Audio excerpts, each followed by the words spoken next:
কবিকে প্রণাম জানিয়ে আজকের এই সুন্দর সন্ধ্যায় এখানে উপস্থিত হতে সুযোগ দেওয়ার জন্য কিংশুককে অনেক ধন্যবাদ।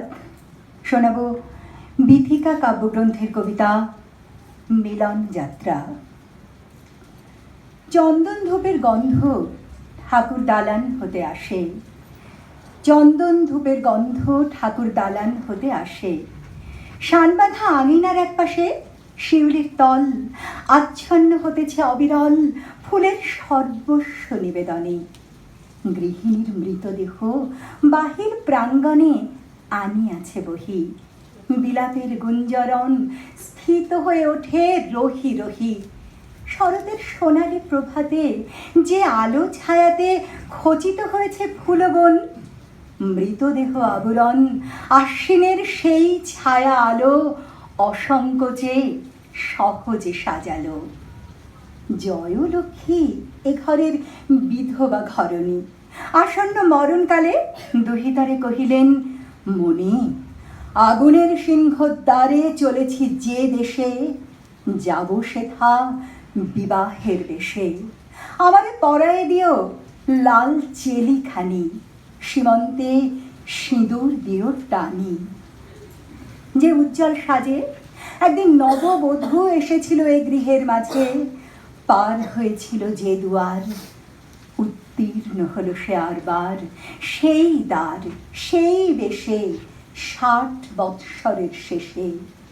এই দ্বার দিয়ে আর কভু এ সংসারে ফিরিবে না সংসারের একচ্ছত্র প্রভু। অক্ষুণ্ণ শাসন দণ্ড ত্রস্ত হলো তার, ধনী জনে আছিল যে অবারিত অধিকার। হাজি তার অর্থ কি যে আসনে বসিত সে, তারও চেয়ে মিথ্যা হলো নিজে। প্রিয় মিলনের মনোরথে পরলোক অভিসার পথে রমণীর এই চিরপ্রস্থানের ক্ষণে পড়েছে আর একদিন মনে। আশ্বিনের শেষ ভাগে চলেছে পূজার আয়োজন, দাস দাসী কলকণ্ঠ মুখরিত ভবন উৎসবের উচ্ছল জোয়ারে ক্ষুব্ধ চারিধারে। এবারের ছোট ছেলে অনুকূল পড়ে MA ক্লাসে, এসেছে পূজার অবকাশে। শোভন দর্শন যুবা সবচেয়ে প্রিয় জননীর বৌদিদি মণ্ডলীর প্রশ্রয় ভাজন, পূজার উদ্যোগে মেশে তারও লাগে পূজার সাজন। একদা বাড়ির কর্তা স্নেহ ভরে পিতৃমাতৃহীন মেয়ে প্রমিতারে এনেছিল ঘরে বন্ধু ঘর হতে। তখন বয়স তার ছিল 6। এ বাড়িতে পেল সে আশ্রয় আত্মীয়ের মতো। হনুদাদা কতদিন তারে কত কাঁদাইছে অত্যাচারে, বালক রাজারে যত সে জোগাতো অর্ঘ্য ততই দৌরাত্ম্য যেত বেড়ে। সদ্য বাঁধা খোঁপাখানি নেড়ে হঠাৎ এলায়ে দিত চুল অনুকূল, চুরি করে খাতা খুলে পেন্সিলের দাগ দিয়ে লজ্জা দিত বানানের ভুলে। গৃহিণী হাসিত দেখি দুজনের ছেলে মানুষই, কভু রাগ কভু খুশি কভু ঘোর অভিমানে পরস্পর আড়াইয়া চলা, দীর্ঘকাল বন্ধ কথা বলা। বহুদিন গেল তারপরে, প্রমীর বয়স আজ 18 বছর।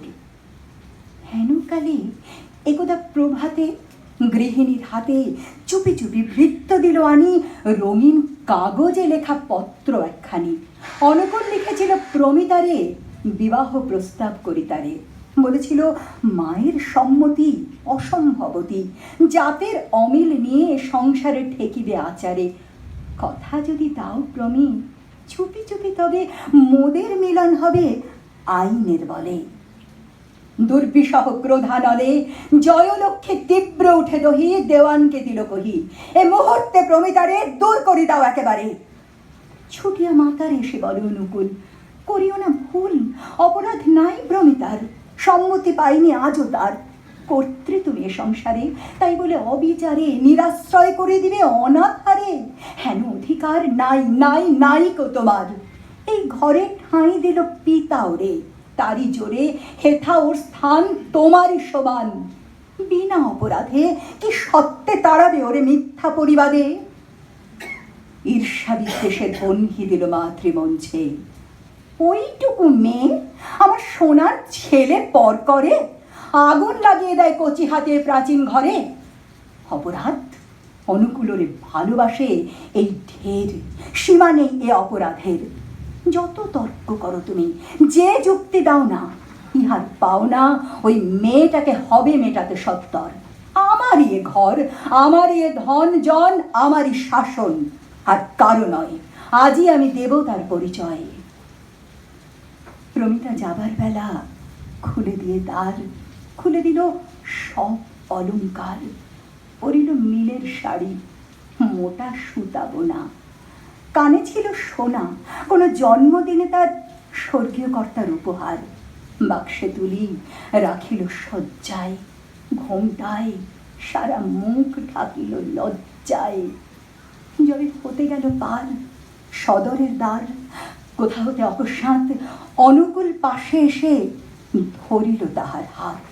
কৌতূহলী দাস দাসী সবলে ঠেলিয়া সবাকারে কহিল সে, এই দ্বারে এতদিনে মুক্ত হলো এইবার মিলন যাত্রার পথ প্রমিতার।